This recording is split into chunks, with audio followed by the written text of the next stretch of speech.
Hello viewers, Facebook part 2। আপনারা সবাই বলেন যে ভিডিও দেন না, কাজ দেন না। ভিডিও দিব, কাজও দেব, কিন্তু এই ভিডিও করার পর যে আপনাদের অ্যাকাউন্টে যায় শেয়ার করতে হয়, এটা আমি পারবো না। এই জন্য আপনারা কী করবেন, লাইক, কমেন্ট অ্যান্ড সাবস্ক্রাইব করে রাখবেন। তাহলে এটা আমার নতুন সব ভিডিও পপ আপ আকারে আপনাদের ফোনে শো করবে। আজ আমরা শিখব কিভাবে ফেসবুক অ্যাকাউন্ট ক্রিয়েট করতে হয়। ফেসবুক অ্যাকাউন্ট ক্রিয়েট করার সময় একটা সমস্যা হয় কি, আপনাদের মাল্টিপল অ্যাপে বারবার অ্যাড চলে আসে। এটা খুব বিরক্তকর। আর এটা রিমুভ করার জন্য আমরা এখন শিখব কিভাবে এটা রিমুভ করা লাগে।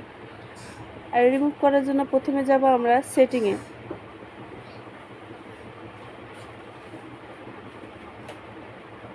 সেটিং থেকে লিখব ডিএনএস। ডিএনএস লেখার পর চলে আসবে প্রাইভেট ডিএনএস। যদি কোনো কারণে আপনাদের না আসে, তাহলে আপনাদের ফোনের নাম, মানে ফোনের যেই মডেল সেটা শুধু লিখবেন, এই অটোমেটিক চলে আসবে।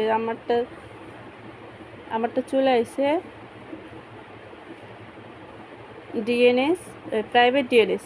এখন প্রাইভেট ডিএনএসের উপর ক্লিক করব।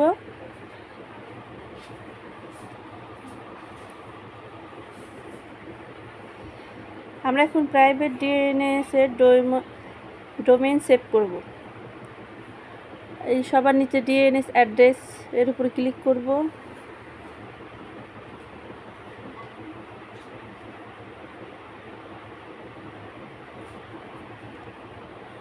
ডিএনএস অ্যাড্রেসের উপর ক্লিক করার পর ডিএনএস আপনাদের ম্যানুয়ালি লিখতে হবে। আমি কপি পেস্ট করে দিলাম। dnsediguard.com সেভ করব।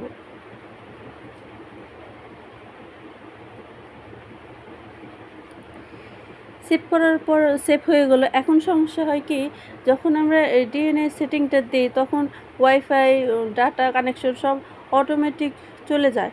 এই জন্য আমরা কি করব, আবার সেটিংয়ে যাব। সেটিংয়ে আমরা নেটওয়ার্ক সেটিং করে নেব। সেটিংয়ে যাওয়ার পর লিখব নেটওয়ার্ক, NETWORK।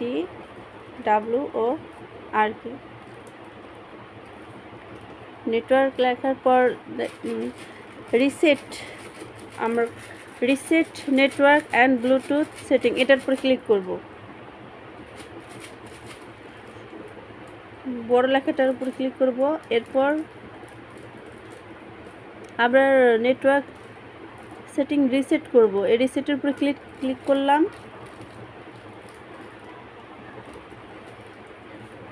এখন রিসেট দিলে রিসেট হয়ে যাবে। এই রিসেটের উপর ক্লিক করব। হ্যাঁ, রিসেট হয়ে গেছে। এখন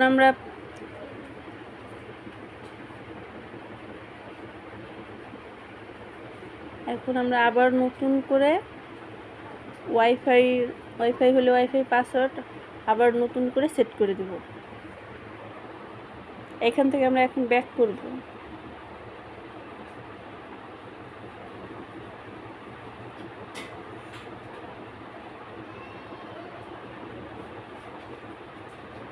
ব্যাক করার পর দেখেন আমার ওয়াইফাই কানেক্ট দেখাচ্ছে, কিন্তু কানেকশন পাচ্ছে না। এই যে আমরা নতুন করে আবার ওই পাসওয়ার্ড